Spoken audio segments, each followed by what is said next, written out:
Suro, бұл жақта тұрғандар айтпай тұрыңыз. Бирок мына қызық болуш үчүн булар таппаса сіздерден сұрайм. 10 ұпайлық Суро Ярославль облысындағы парктардың бірінде 8 жаштағы балақай анын ишмердүүлүгүн токтотуп койгон. Атына заты жарашпай калган аны 2 сөз менен айтыңыз.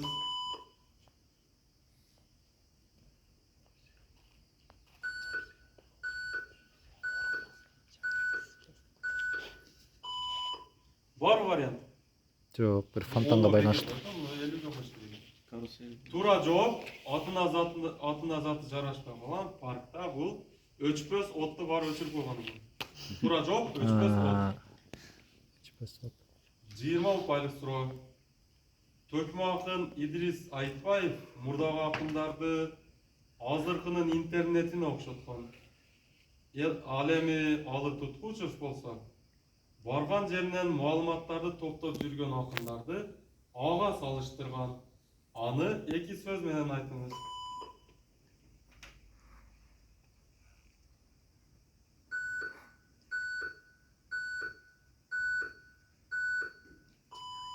Ар жерден маалыматтар чогултуп келген. Бул бал ары. 30 ұпайлық Суро. 2025 жылдын 21 апрелинде Эйфель мунарасынын жарыктары Аргентинада төрөлгөн Хорхе Марио Берголеонун урматына өчүрүлгөн. Сиздер ал инсандын биз билген атын 2 сөз менен айтыңыз. Александр Белл. Александр Белл минус 30 алып келет. ChatGPT-ге. Бар. Ай, менде вариант бар. Айтыңыз керек. Жауабыңызға келдім. Томас Эдисон телеграфты ойлоп тапканымча. Барбы силерде? Лионель Месси бе? Жоқ. Аргентиналык дедик. Бул 2025 жылы 2025 жылдын 21 апрелинде Эйфель мунарасынын жарыктары Аргентинада төрөлгөн Хорхе Марио Берголеонун урматына өчүрүлгөн. Себеби ал күнү ал каза болгон. Биз билген анын бизге белгилүү аты Рим папасы. Рим папасы. 40 ұпайлық Суро. Бул географиялык объектте 70-тен ашуун сахабанын сөөгү коюлган. Анын ичинде Хамза разияллаху да болгон. Бул кайсыл географиялык объект? Так жооп кабыл.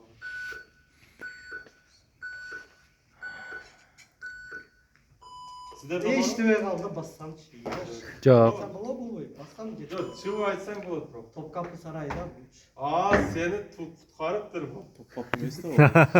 Түркияда болот. Жетишпей калган жакшы болуптур Туура эми. жооп. Аравияда. Ухуд тоосу. Ебать.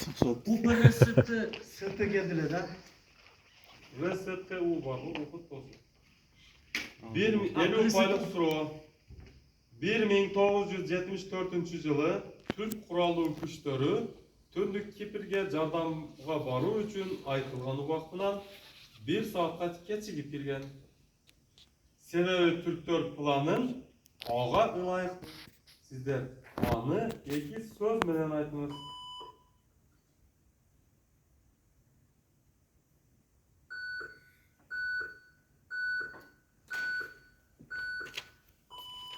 Hicri yıl böyle.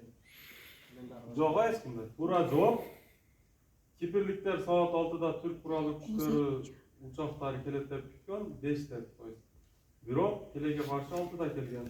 Ал эми алар 1 саат кечиккен себеби булар түркиялыктар планын Түркия убактысына карап түзгөн. Ал эми Кипрде убакыт 1 саат. Кийинки категория кыздар жок экен, бирок силерге да болор. Категориянын аталышы күйөөгө чыгам дегенде. 10 ұпайлық Суро. Кнопкадан даярдап турулат. Бул эме. Азырынча Дос Сантос Нигравая 0, Эмилиано 0, Өмүрбек 0, Жавахир 30. Ben birinci olum. Тура, Жавахир биринчи орунда. Байыркы славян элдеринде кыздар шакегин сууга салып толқын болушун күтөт. Толкундун алыс же жакынга келиши алар үчүн эмнени билдирген? Кыздын алыска же жакынга турмушка чыгышын билдирет. Минус 10 ұпай. Экинчи орун сиз. Биринчи орун. Биринчи келген вариант ушул эле. Кийинки суроону окуйм, жообун кийин айтам. 20 ұпайлык суроо. Байыркы Орта Азия элдеринде жаш кыздарга ийнеден жип өткөрүлүшөт. Муну аткаруу менен алар эмнени аныктагысы келген? Салт өрөңөр жерде. Ийнеден жип өткөрүлүшөт. Зрение. Минус 99,20 сен экинчи орындасың. Слишком банальный. Дагы банальный ответтер бар. Бул бар деле банальный. Калтырайын. Так, биринчи экинчи жоопду айтам. Вариант жоқ та сіздер, да? Ооба.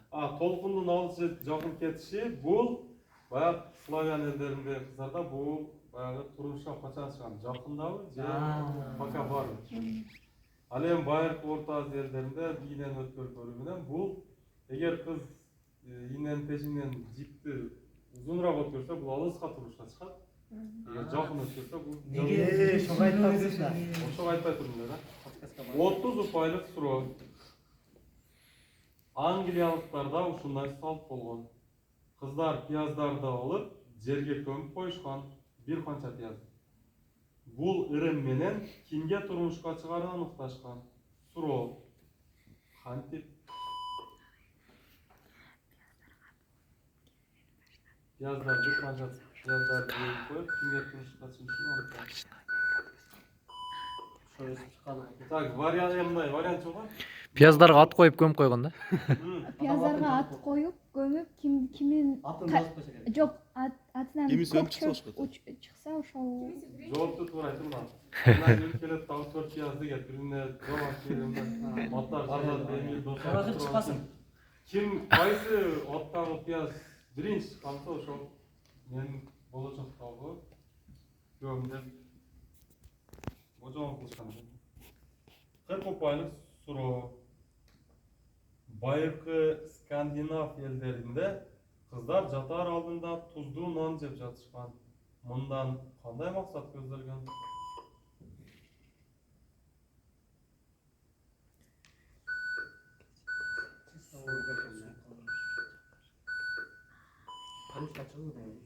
Туура жооп. Байыркы Скандинав елдеринде кыздар жатар алдында туздуу нан жеп жатышкан деп. Чындан өңүндө да чаңкаганда, сусаганда берги түшүндө да бир мырза суал келет экен. Ошол мырза ким болсо ошого турмушка чыгам деп ойлойм. Ошон үчүн бул категорияны атып турмушка чыгам. 50 ұпайлык суроо. Кыргызда түш жоруу аркылуу кыздын турмушка чыгуусун билүүдө эки негиз болгон. Биринчиси кыз түшүндө көйнөк кийип жүргөн болсо, ал эми экинчиси түшүндө кандай окуя болгондо кыз турмушка чыгуусун божомол кылган. Түш жорuyт го ошондо. Көйнөк кийип жүрсө, значит турмушка чыгасың. Дагы бир учурда. Түшүндө төшөк же кебес көрсө ошондо турмушка чыгат. Так, сен дагы минус болуп 4-чү орунга жеттиң. Өмүрбек вариант барбы? Жок. Биринчиси көйнөк кийгенде, экинчиси атка минсе, значит мен Кетем. атты минген бойдон кетем деген. Акшаны кетебиз. Так, кара кагаз. Эмеге даярданабыз? 10 ұпайлык суроо. Кара кагазды категория ал. Кайгылуу нерселер да. 1-сентябрда Өзбекстан эгемендүүлүктүн 25 жыл белгиленди. Эртеси күнү кандай кабар угушкан? Ислам Каримов өлүмү. 2016 жылы 1-сентябрда эгемендүүлүктүн 25 жылын белгилешкен. Ал эми эртеси күнү өзбекстандыктар үчүн Каримовдун кайтыш болгону 2-сентябрда да. угушкан экен. Так. Плюс 10 жабат келген. Экинчи орунда бирок. 20 ұпайлық суроо қара қағаз. 14 апрель күні Том Тейлордың Америкалық туғаным атты пьесасы бойынша спектакль қойылып жатқанда қайсыл белгілі инсан көз жұмған?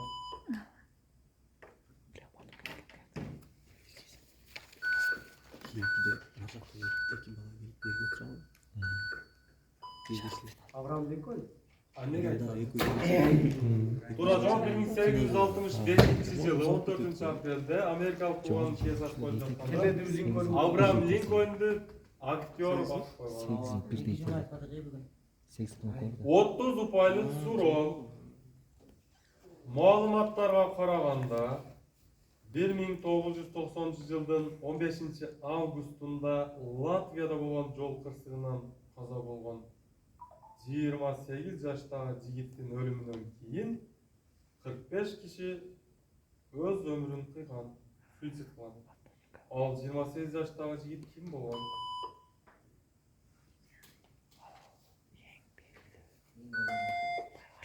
Виктор Цой.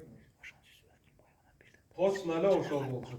Келдим де. Эйбул башка болуп калды бирок. Дос Сантос Виктор сөйлөп койду. 40 ұпайлық суроо. Даяр тургула. Ал тууралуу макалада 7439 саны жана акылы бирс кездешет. 1977 жылы туулган ал ким? Сөз оқып қойдым. Ал өлбү. Тез оқып қойдым. Ал өлбү. Кандай десең, ушуну шанс берели, а? Ал тууралуу макалада 7439 саны жана акылы бирс кездешет. 1977 жылы туулган ал ким?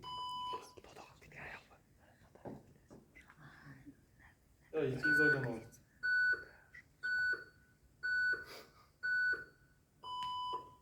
Жетим 439 кайсысын деген?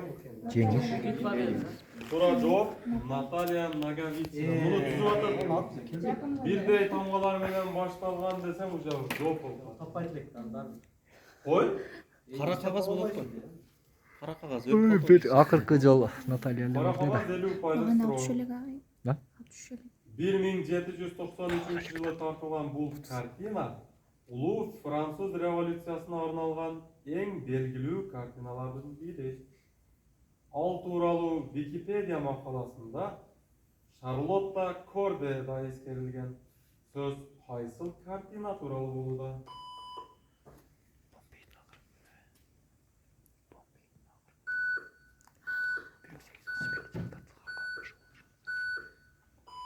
Yes вариант. Той кечеси деген биле. Помпейдин акыркы күнү эмеспи? Баягы Туура жооп Жак Луи Давидтин Мараттын өлүмү деген картина. Талыктын жанында отурган. Так, 4-чү категория. Азыр упайларды айтып өтөйүн. Дос Сантос +10, Эмилиано -10, Өмүрбек -50, Жавакир -20. 4-чү категориядабыз, а? 4-чү категория. Категория татуировка. Баскыла, Кнопкалар даярдайбыз. Статистика боюнча денесине татуировка тарттырган адамдардын 17% тарттырганы үчүн өкүнүшөт. Өкүнгөндөрдүн негизинен денесинде алардын аттары бар экенин өкүнүшөт. Алар кимдер? Форма. Алар кимдер? Сүйгөн да, бул сүйгөн. Мурдагы сүйгөнү деген туура жооп болмок. Туура жооп мурдагы сүйгөнү +10. 20 ұпайлық суроо. Жаңы Зеландиялык Элистейр Кемпбелл оорулуу кызын колдоо үчүн өзүнүн чачын алдырып, башына бир буюмдун сүрөтүн татуировка кылып тартырып алган. Анын кызы кандай оору менен ооруган? Рак менен? -20.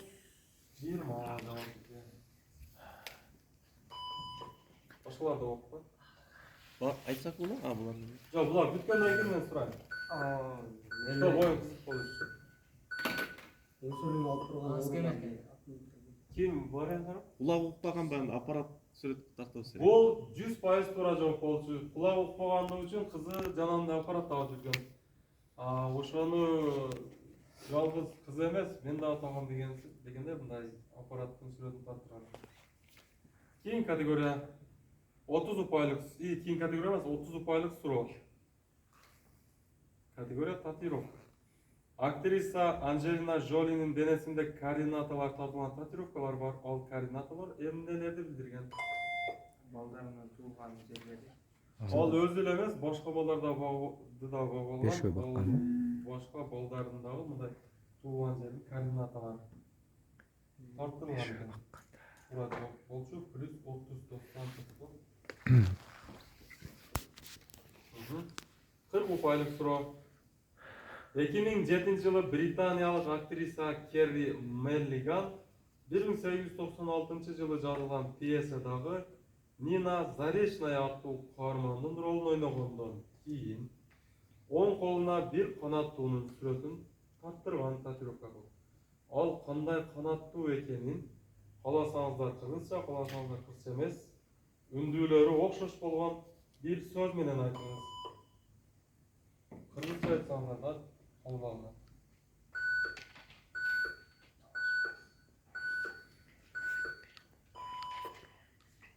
Туура жооп Антон Павлович Чеховдун Сайка пьесасы болчу. Ал эми кыргызча ол Киргиз Чайка Чардак. чардак. Ак чардак. Ұпайлық суроо. Маалыматтарга караганда денесине якордун сүрөтүн тартыргандар туруктуу, ишенимдүү экенин билдиргиси келет. Ал эми бийик максаттарга жетүү үчүн X-тин сүрөтүн түшүрүшөт. X-ти бир сөз менен айтыңыз. X бул жаныбар деп койсом. Жаныбар?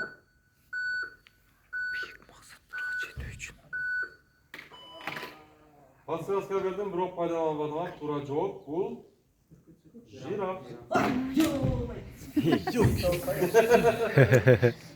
Так, 4 ұпай бүтө акыркы 4 категория бүтө акыркы эме калды. Достан плюс 40 ұпай. Эмил игровой 0. Өмүрбек минус 50. Жавахир минус 40. Кейін категория дубал. Бұл категорияда плюс 150 алышыңыздар мүмкін, плюс балким минус 150 да алышыңыздар мүмкін. Ақыр категория. 10 ұпайлық суроо. Космонавттар Улуу Кытай дубалы. Категория эмне? бұл суроо эсеге чыкпады да. Жо дуалдар дегенде эле Космонавттар Бадарин айбанында жашкан аны космоста көргөн боюнча ар кандай пикирлерде. Бирок 2001 жылы Нил Армстронг аны орбитадан көргөнүн айткан. ChatGPT чыгып кетесиң азырчы. Сиздер аны 2 сөз менен же 3 сөз менен жазыңыздар. Досрочно, еще раз. Улуу Кытай дубалы плюс 10. Экинчиси уже ясно. 20 ұпайлық суроо. 1923 жылдарда 1923 жылдарда Берлиндеги үйлөрдүн дубалдарына формат алар эмнелер? 1 2 Берлиндеги үйлөрдүн 3 4 5 минус 20. Берлиндеги үйлөрдүн дубалдарына туш кагаздардын ордунда аларды көрүүгө болот. Алар эмнелер? Туш кагаздарынын ордуна. Чөптөр экен.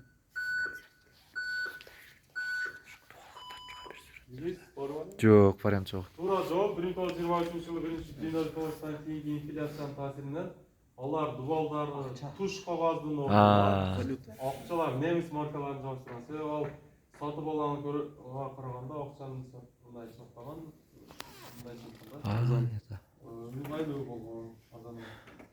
30 ұпайлық суроо. Жергиликтүү тургундар ага карата батыш сөзүн колдонушат. Кылымдар бою ал жөөттөр менен мусулмандардын ортосунда чыр чатактын жана келишпестиктин борбору болуп келген. Аны табыңыз.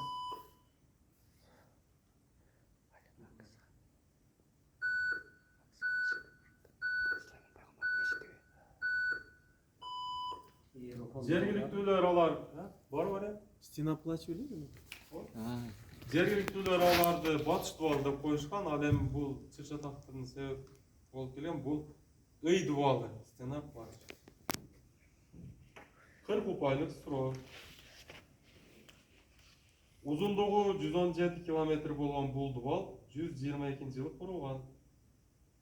Oşonday ele Piklerдің dubalı деген атқа да ээ болған. Сөз қайсыл дубал туралы болды? Шанс жоқ башқа. Адрианский бал. Тура жооп Адриан дубал плюс Плюс қанша? 50 upaylıq suroo. Кечуа тилинен сөзмө-сөз которгондо ал ток шумкар деген маанин билдирет. Аны bir söz menен айтылды. Аласаңыздар эки сөз болот. Ток шуңкар деген билдирет. Жабада бал жетип калды окшойт эле. Дуал деп коелучу. Дуал. Минус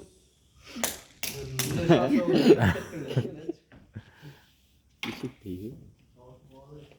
Ишик дейби. вариант жоқ сіздерде. Тура жооп Саксаю аман деген. Перуда дуал. Десе колдонмак экенбиз. Так, азыр неме боюнча. Жирафа кетіп уықты өз кетіп ел алмайды. Also wenn das Spiel zu verstehen. Койбой. Салы менен жана жыктыра. Анын башына пишти. Сема дальше вурдук. Донин не болду экен Донин? Аман калды экен. Ушунун жыйынтыктын айтып коеюн. Эмил минус 70 упай. Так, Өмүрбек минус 50. Зато бирөөгө жооп берди. Java Chat GPT плюс 10. Адам эң көп плюс 40 упай менен 90